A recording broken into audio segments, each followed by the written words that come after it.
All right, so today we're going to be talking about everything related to online reputation, reviews, and how it affects your business and the importance of it, and what you can be doing to better take advantage of this and be more on top of it. So you're consistently getting reviews and really setting yourself apart in the marketplace, so you look like that clear option to choose for a new fence or a new deck. So. um, these are some of the things we're going to cover, outline. So first things first, we're going to be talking about tools that you can use for generating more reviews.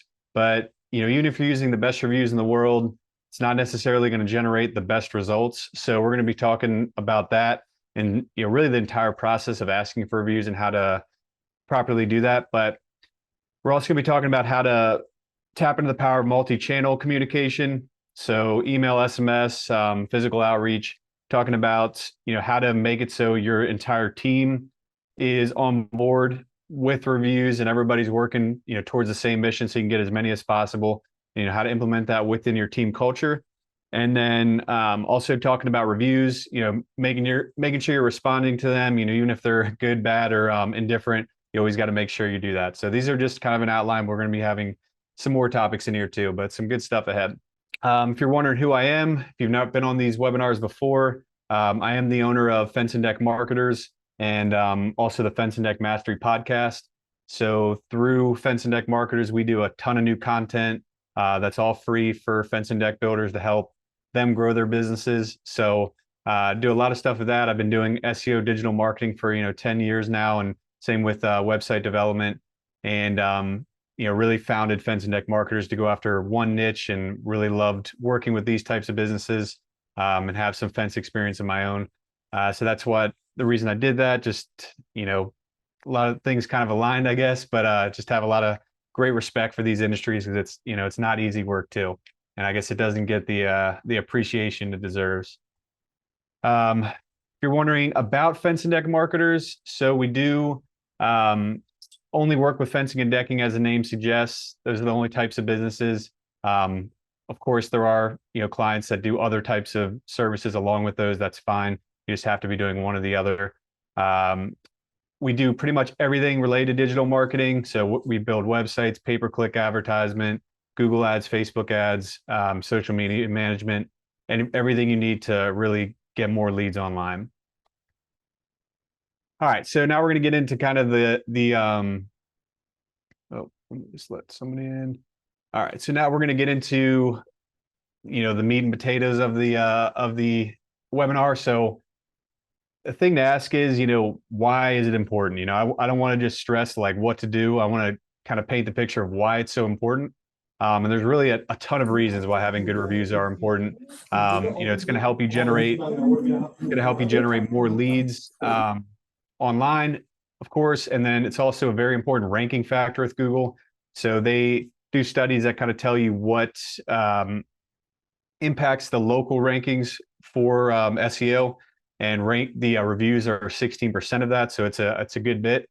And at the end of the day, if you kind of want to look at it from like a rational perspective, if you're a business that has 400 reviews, and then you have a business that's maybe 50 or less, you're going to be at a disadvantage if you're at that 50 or less. The person that has the 400 reviews, they're going to stand out. They're going to look better. And then if you have more reviews too, it's going to help your conversion rates with your salespeople. If people see that you do a good job and they see all these raving reviews, it's going to make the salesperson's job a lot easier versus if you only have a couple and you're going against competition with more, it just makes it a lot harder to sell. So that's kind of what the main reasons are. We'll be talking about here some more here in a second too, though. All right, so online reviews can make or break your business. Of course, you can have a business without a Google listing. We talk to them every once in a while without having online reviews. But these days, it's so important. And if you have bad reviews, it can really hurt you. I mean, it really affects your business. So because, since most people are searching online for different businesses, it's like 87% of people search for search on Google when looking for a service provider, which would include, fencing or decking services. People are going to be reaching out to you because they felt, more comfortable with you. They saw that you had good reviews, and they, realize there's a good chance that they're not going to be, screwed over, anything like that. But even if they found you, say, even aside from digitally, say you're doing postcards, or you're doing door knocking, whatever the case may be, however they find out your business, more than likely they're going to go to Google and check out your reviews. So if you're knocking on doors and you're killing it that way, I know people get a lot of business doing outreach like that, but a lot of the times they're going to type your business in, and if you have bad reviews, it's going to really hurt you. And also if you have bad reviews, they might not even give you a call. So if they're looking at businesses online, they see bad reviews, there's a good chance they just won't even reach out. Okay, so this is really important, and kind of a hard pill to swallow sometimes, is nowadays, since everything's online, the best known, I mean, even if it wasn't online, in general, the best known is going to beat the best every time. So I'm sure you guys have competitors out there that you've seen the work that they did, or maybe you came to fix one of their jobs that they did, and it's just a terrible, they just did a terrible job, and you have to end up fixing it. I just had a call recently with somebody that said, they were talking about a competitor that they came in, had to fix a job. They couldn't believe how bad it was, but they didn't have a website. They didn't have a Google listing. And then I brought up their business, their Google listing. They had a lot of reviews. They had a nice website. And I was like, every time that's going to happen to you, like guaranteed, they're going to outperform you just because they're there. They have a 4.9 rating. They just look better, and people trust that. So the best known, the most visible is going to beat the best time, in terms of sales and leads and growth. It's of course, best to be both. You don't want to like just say I have good reviews or I have a good website and my work doesn't matter as much. Of course, you have to have a good, very good service that you're providing, and that's going to lead referrals and stuff anyways. But at the end of the day, it just really doesn't matter how good you are. The person that's just more well known, has their marketing dialed in, has good reviews, is gonna get more leads. But that's kind of the world we live in. People just judge you by what they see online. You could be the world's best fence builder, best deck builder, and if a lower guy, a new guy on the market that's savvy with marketing, they're going to end up, getting more leads. It's kind of the point. So it's really, really important to take advantage of this, and the reviews are a huge, huge part of that. So make sure you're checking out your reviews, get those averages up, asking for more reviews too. All right, so some of you might already be on top of this, I'm not sure, but maybe some of you out there have already used some kind of social media tool to generate reviews, whether it's Nearby Now, Bird Eye, Podium. But maybe you're out there saying, okay, I've done this, I have review ways to collect reviews, but it's still not generating reviews. It's still not doing that well. We hear this often. It's pretty common. It's a big challenge to overcome. So put a 1 in the chat if you're currently using a review management tool, and then put a 2 in the chat if it served all your problems. Looks like not many others are using a review tool, which is good. We'll provide some examples that you can use too. All right, so the big thing that you can see is just the failure to actually have good reviews and look good online will translate into a failure in the business. Maybe not like just completely killing the business, but I can promise you it's not going to be living up to its fullest potential. So it's just going to be affecting it big time. And if you have competitors that are doing it better, you can lose traction as well. But the whole saying, I implement this a lot, or it's a common saying that I use, if you're not growing, you're dying. So there's no real middle ground. You're either going backwards or forwards in the grand scheme of things. So having these reviews is, very important for that reason too. Having those bad reviews is definitely going to stunt your growth. It's not going to be able to, you're not going to be able to grow as fast as you want to. All right, so I want to tell you about a story that I heard from another agency, and I know that a lot of people have had problems with like bad customer reviews too.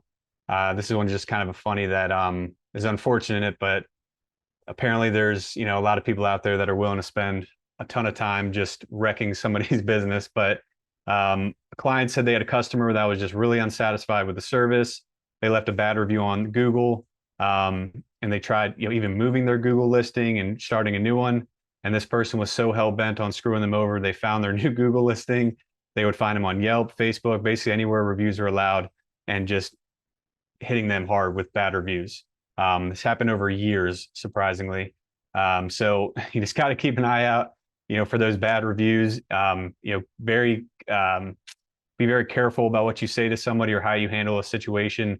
Always try to make it right, because there's people out there that just want to see the world burn and just love destroying small business owners, I guess.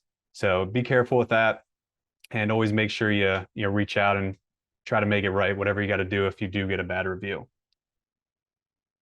All right, so the whole idea with this, since most businesses aren't doing a great job with reviews, it's just a great opportunity for you. So you'll be able to tell in your area, who's getting reviews, how many you need to stand out and beat your competition. But at the end of the day, it is an opportunity. It's a way that you can kind of step up and online just look like the clear choice. And that's what we're going to be talking about, like how you can stand out from the competition. We already talked about these tools. So these are some tools you can use and are a very good idea to kind of jumpstart the process. So if you're not generating reviews, getting a tool like this can certainly help and make it easier on you.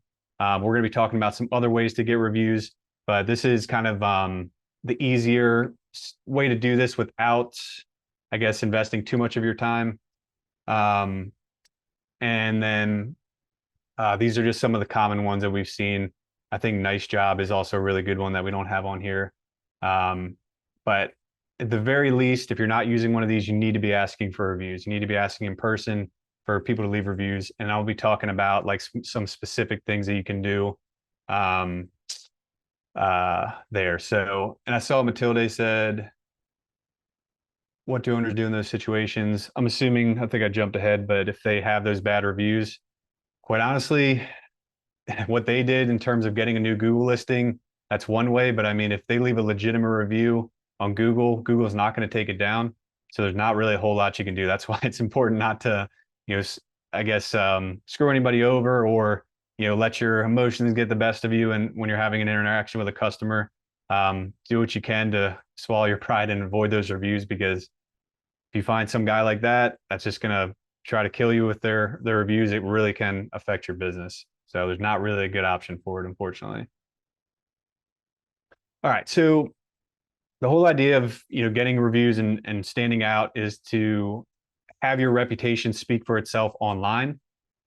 You want to make sure if you have a bunch of 5-star reviews, that's going to tell the people that are looking for a fence or a deck that you can be trusted. It's safe to reach out to you and they won't be scammed. I know personally, if I see a business that's like 2, 3 reviews, I mean, I see some with 0 reviews, I'm instantly like, what's going on with this business? Like, I guess your guard goes up a little bit more. But if you're seeing tons and tons of reviews, everybody's saying really good things about you, put your guard down a little bit more. And you think you're, in safer hands, is kind of how people think about that. At least I do anyways too. But we're all at this point trained to look at reviews too. Aside from Google, think about the last time that you went on Amazon. You ordered something on Amazon. I'm sure everybody here is ordered on Amazon. If not, you should check it out. It's pretty cool. But every time I, order a product, I'm always going to go on the reviews. It seems like with Amazon, they always make everything at least 4 stars. So it always looks good. And then you click it, and then there's like a bunch of 1-star reviews. Not sure why they do it like that, but I'll go down and read the reviews. If there's a ton of 1-star reviews that are just saying bad things about the product, then I'm more than likely just going to move on to the next thing. And that's what people are going to be doing with your business too.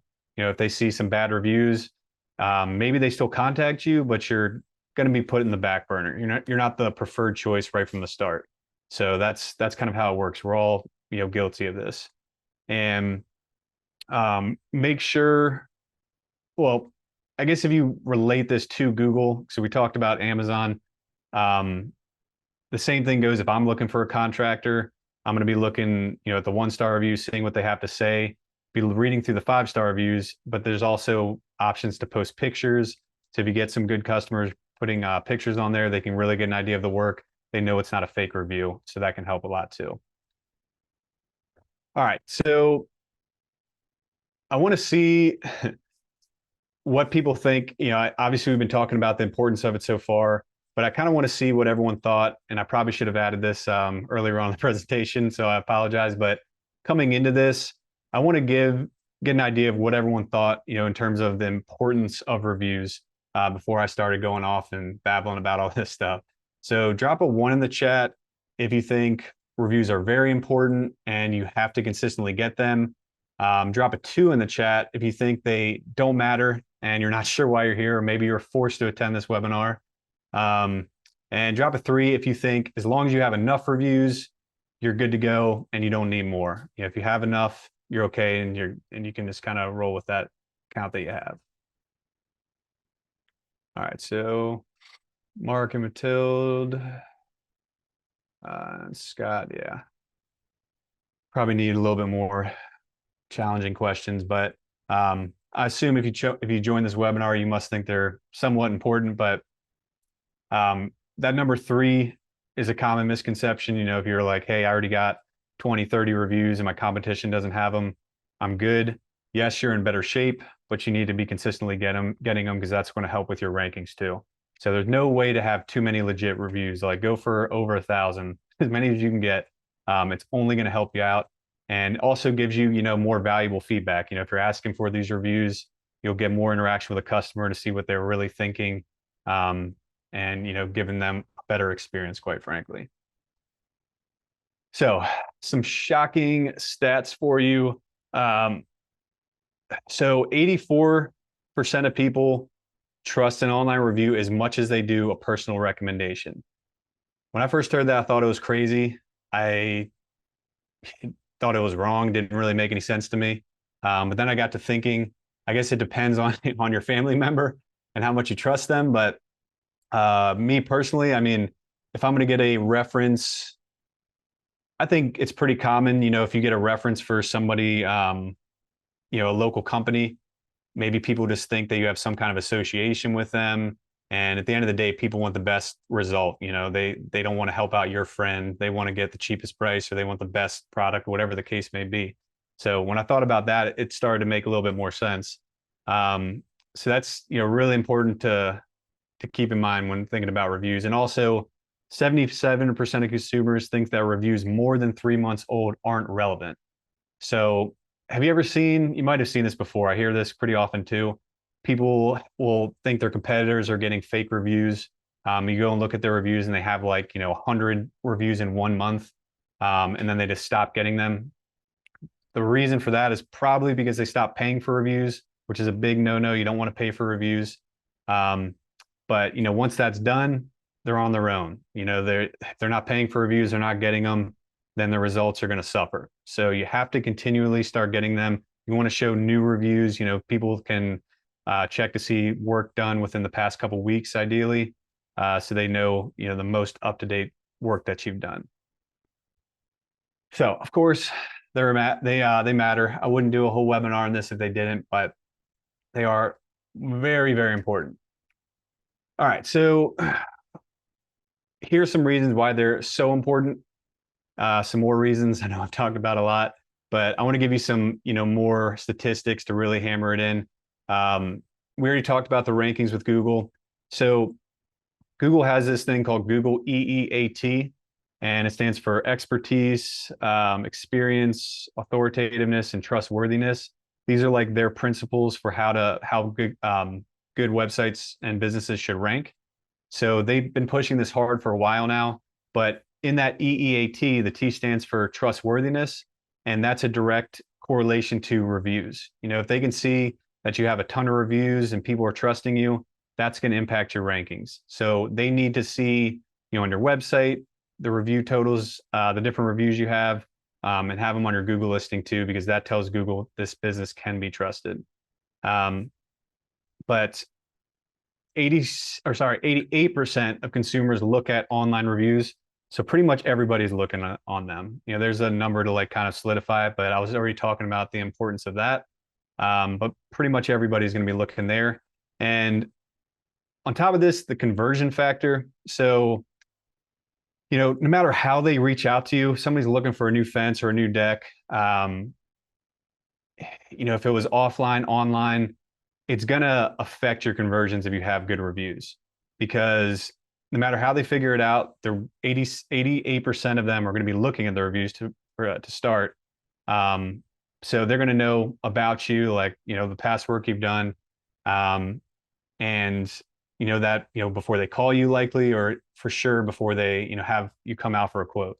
So it really helps there. And as soon as your salesman comes out, if you're doing well, he's gonna be seen as a more trusted source, I guess, a more respectable salesman maybe. But also with pricing, for sure, if you have 2 reviews and your competitors have 50 and you're charging higher costs, like, it's gonna hurt you, no doubt. So if you're just killing with reviews and you come out there and you have a higher price, they could say, man, this price is a little bit higher than the rest of my these quotes that I've gotten, but look at all these hundreds of 5-star reviews they have. They're clearly doing a good job. It's less likely they're going to do a poor job, and it's more likely I'm going to get exactly what I need. So I'm okay with paying a little bit more. And since fences and decks can be expensive, especially decks, paying a little bit more like that is going to be a lot less of a deal. Big deal. Okay, so here we go for 5 key principles. 5 key principles for how to generate more Google reviews or reviews for your business. So we've been talking about like ways to kind of hack it and get reviews from, these tools or calling or texting. But at the end of the day, the best way to get reviews is to have a world-class customer experience, something that just blows them away, that makes them want to leave a review, and someone that's just thrilled with your service. So, excuse me, there's a book called How to Never Lose a Customer Again. It's by Joey Coleman, and he talks about the difference between customer service and customer experience. So having a world-class experience from the time they become aware of you first, through the decision-making process of what they want to do, and then all the way towards like the long-term communication. You need to be asking yourself some questions about the experience and answering it, truthfully, honestly, is, are you, or does the customer have to call you to get an update on the job if it's not a one-day thing? Are they constantly having to ask for an update? That's going to, of course, mean not a world-class experience if someone's left there wondering what's going on. But these other ideas that you can kind of implement to get a more world-class experience, I'm sure you guys have some in mind too. It's just a matter of, implementing and having the time. I understand that. But at the very least, sending texts and emails confirming the appointment, sending texts when they're on their way so they can get ready and make sure, if they're working, they have some time set aside to talk with you.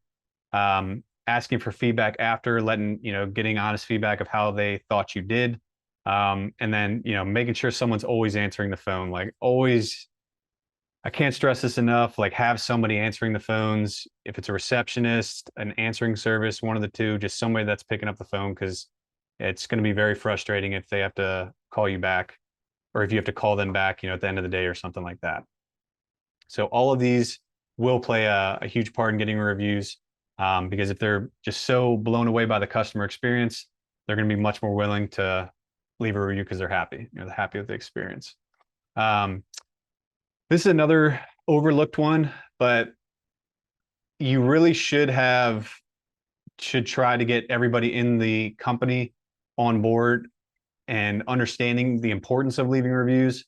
So, and really understanding how important those reviews are towards companies' growth, for the business and also as individuals. So getting them to buy in, your sales reps, supervisors, office staff.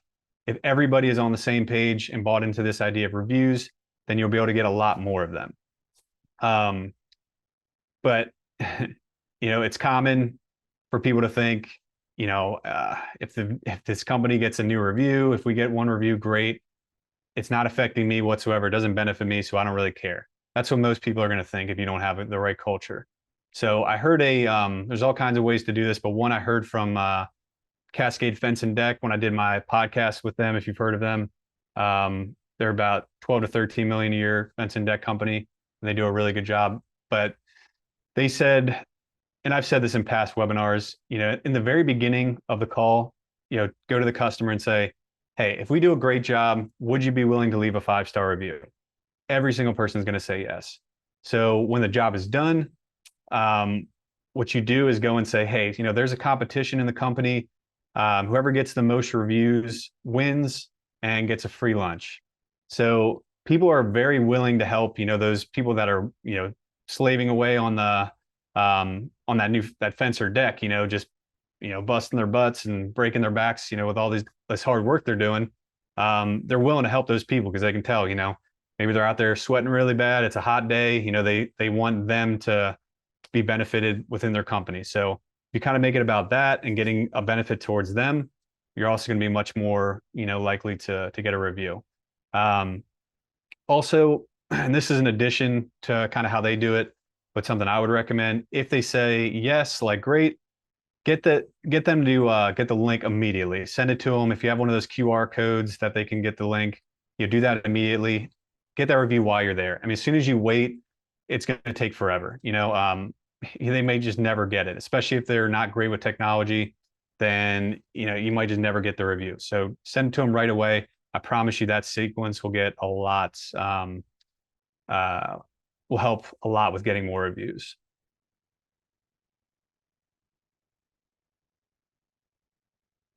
Okay, so I've said this in previous webinars too. What you're actually measuring, inspecting, celebrating, you're going to get more of. So measuring results, having key KPIs is really important. If you're measuring them, then you know how you can improve them. So aside from that lunch, thing, you can give them free lunch, but you could also do other incentives. Giving the gift card or a bonus to employees who get reviews, that can help. But make sure you're keeping track of how many reviews they get, and having some kind of reward system, like I was saying. Maybe take the whole team out to dinner, or go take them out bowling, whatever the case may be, some kind of company thing. If you hit a review goal. But you should be tracking this, ideally every week or month at a minimum. Have someone that's managing this, so you can keep getting more over time. And if you're falling behind, you got to address that maybe at like your next team meeting. Okay, so the tools, we already talked about this. So make sure you're leveraging these tools at a minimum. I would recommend trying these out. You don't have to, you can do it in a manual process, but this could be something you try just to at least get some reviews. If you're getting none, these tools are definitely going to help, but they're not the best way to get, as many reviews as you have the potential to do. But these tools will allow you to email people to ask for reviews. You can text them after a service to ask for a review. You can then call them physically, actually give them a call to ask for a review. That's really important. So a lot of times, some people might not be great about figuring out how to leave the review if they don't have a Google email or they're not sure what the password is. So having someone that's good with walking them through that process and explaining how to do it, that'll make it much easier to get the reviews too. Okay, so this one's basic, but pretty self-explanatory, but you have to respond to the reviews. I know it's, it can get a little bit redundant in responding to them. So what I've often recommended is you can try ChatGPT to get some reviews. But the key here is you want to make sure you're including keywords in the review. So as some, basics, you can just say, thank you so much for, we're so glad you love your new deck, your new composite deck, your new Trex deck. Include the keywords that you're trying to rank for in the reviews. But you just don't want to, as an example, if somebody leaves a very bad review, you don't want to let it sit there. You want to address it immediately.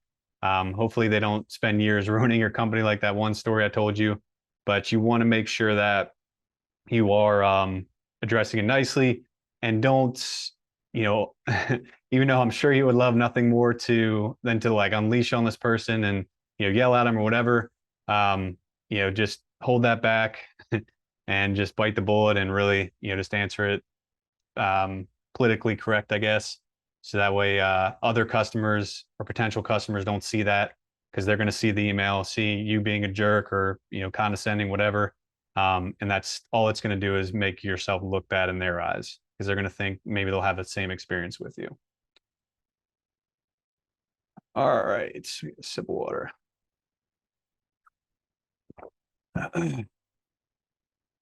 Okay, so I want to know kind of what everyone's thinking in terms of, what exactly where you currently are with reviews and what you think you could be working on.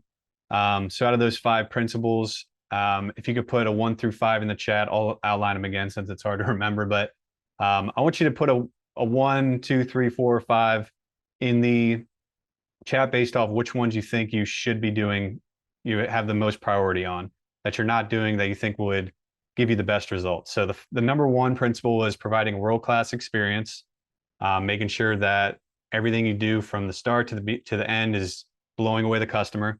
Number 2 would be building reviews into the company culture, using incentives and having it be a team mission. And 3 is, actually measuring the reviews if you're not doing that, keeping tallies on every week or month. Leveraging tools would be number 4, those different tools to automate this process. And then number 5 would be acknowledging and responding to every review. So which one of those do you think would be most critical to change about your business to get the best results? So Tilde said 5. Okay. All right. So we're going just off Tilde 5. That's definitely an important one. Not sure if you're already kind of utilizing these other things. But in my opinion, I think you need to get reviews as quickly as possible. So if you got to leverage tools or call customers, get at least to 30 as a bare minimum. But if you have competitors with a lot more, you want to get more than that. But building in your company culture, creating a world-class experience, that's going to take care of a lot of it, and that's going to lead to more referrals and work anyways. So I would say those are probably the most important. You should be measuring it. You should be utilizing tools. But that's kind of how I would rank those there. We don't want to have negative reviews. We want to get as many positive as possible. So really kind of get an idea of when is the best time to ask for them. Of course, you wouldn't want to ask them if they were unhappy with the work that you did. But as soon as they're thrilled, they just looked at their new fence or new deck. That's why I say, send that link out right away and ask for it.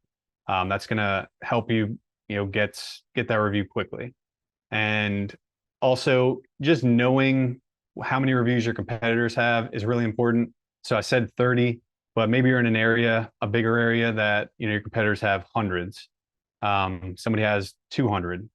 So if that's the case, the only way you're ever going to catch them is to do better than them. We already know that they are doing something to generate reviews consistently if they have that many.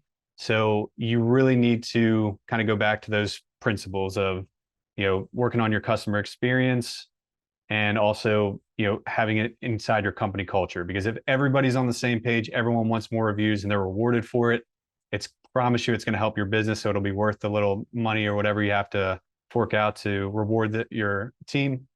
So make sure you're doing that, and then have the tools, the follow-ups in place to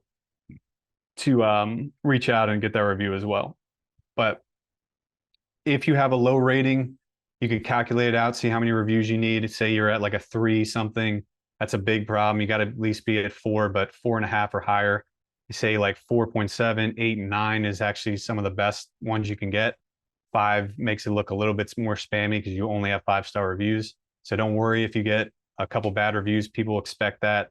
It's not like they expect everyone to be perfect, but they probably will check out that 1-star review. So make sure you're responding to it appropriately. So that's probably going to be one of the most looked at reviews in general. So make sure that you're responding appropriately because they probably will find it. All right. So here's a couple other things. I want to give you as many strategies as you can to generate reviews. We already talked about the tools, so I'll skip that one. A printed review card. I mentioned this earlier. So they have little tools that you have like it looks like a little plastic credit card, and it has a QR code on it. So you give that to them. They can scan it with their phone, and then it brings up the review link. That's a great way to leave reviews. It's much easier. We talked about the salespeople. Make sure they plant that seed in the very beginning. You know, once they sign off and they're ready to work, like, hey, if we do a great job, would you mind leaving us a review? You'll always get a yes there. If the tools aren't working, the most sure way to do it is to get it in person, of course, but people are going to forget. So having somebody in your office, that's one of their jobs, is to reach out and call them up to get the review, is really a good idea. You can send texts and emails, you might get lucky, but until you follow up over the phone and help them through the process, you're not going to get as many reviews as you want. So have someone reach out, call them, show them how to do it, hop on Zoom and share their screen if you have to, whatever it takes to get more reviews. So Tilde said, what's the best way to ask clients for reviews? So that's what I was saying with the in-person, that Cascade Fence Index situation. I think that would be great to do that. The very beginning, have your salesperson say, if we're happy with our work, we willing to leave a review. Then bring that up at the end of the call, and be ready to send that link to them or leave that review card so you can generate that immediately. That's going to be the best way. But texting, calling, or texting and emailing is the bare minimum. Having somebody call from the office to get them to leave the review and follow up and help in any way, that's gonna get much more reviews too. The company culture, if everyone's on the same page, you're going to get a lot done. So reward your employees for getting reviews, and it's going to for sure be worth the investment, because it will lead to higher rankings and more leads, and growing your business. And then we already talked about email, SMS. You can do that too. So those are just some more strategies. Want to give you as many possibilities as you can. If you have to start somewhere that's a little bit more convenient, that's fine. Just start somewhere. Have this part of your workflow at a minimum, and then see how it goes. But my eyes, what I can see based on the results you get from a lot of reviews, it's 100% worth it to get as many as possible. All right, so these are the tools again. If you're curious, if you are thinking about investing in one of these, it's definitely worth looking out, checking these out. So Review Buzz, Bird Eye, Podium, Grade.us, and Customer Lobby. Also, Nice Job is the one we see a lot. That's a pretty good one. So check out these tools and try to bring it as part of your system. If you don't want to spend on it, like I said, the manual process is probably going to get better results anyways, but this is a way to kind of save your time and buy back your time a little bit.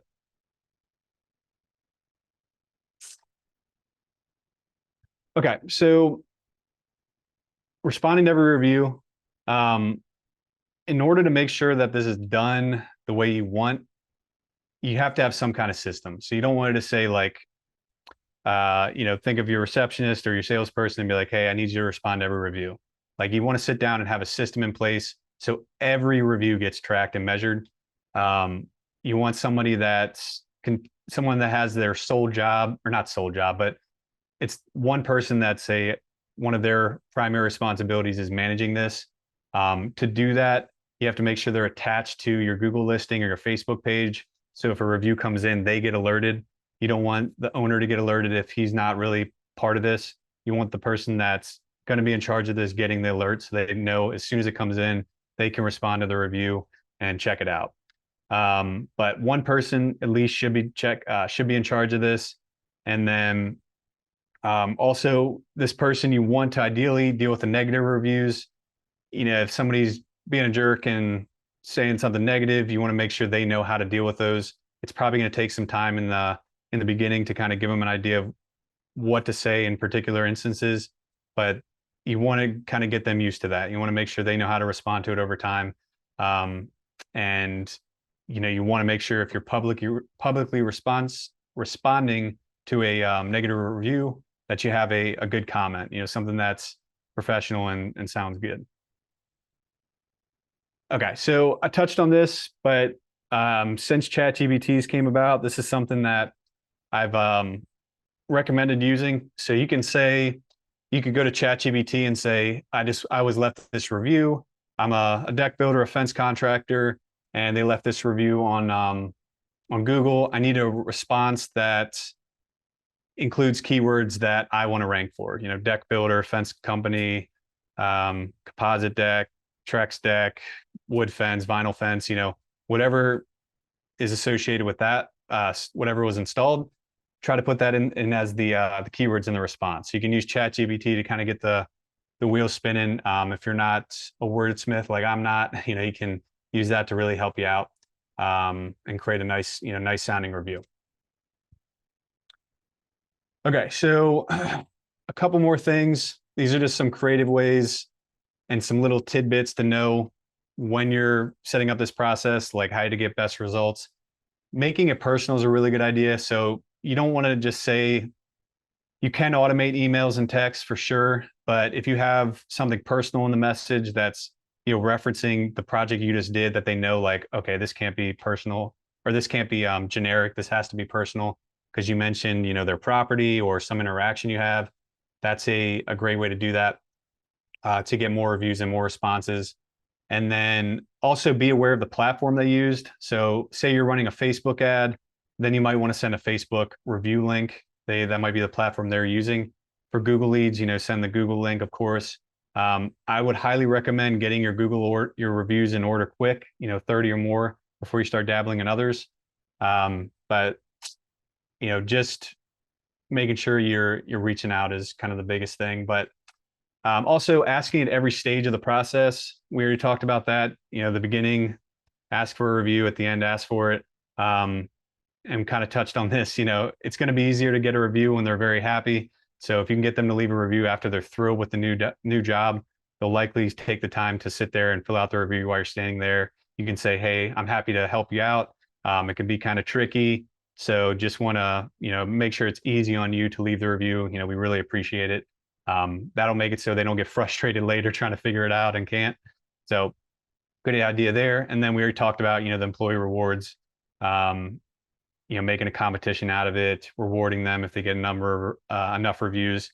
Again, that's going to pay for itself because you're going to get better rankings and more jobs and more conversions. So it's an absolutely a strong investment. Okay, so these are like some more specific incentives. I know we talked about a couple, but these are some ones I've heard that have worked. Lunch with owners. You know, if you're a bigger business, then, you know, people appreciate your time as an owner. So if you get the most reviews, you know, take them out to lunch with the owners. They'll enjoy that. You can do time off. You know, give them Friday off if they got the most reviews. Some other more creative ones I've heard of, like the gift of time. So a contractor did this where they said, you know, because money is nice for sure, but there's a lot of the times, you know, if you give a unique gift, then it kind of means more, you know. So one would be, you know, this contractor, they hired someone to clean their house.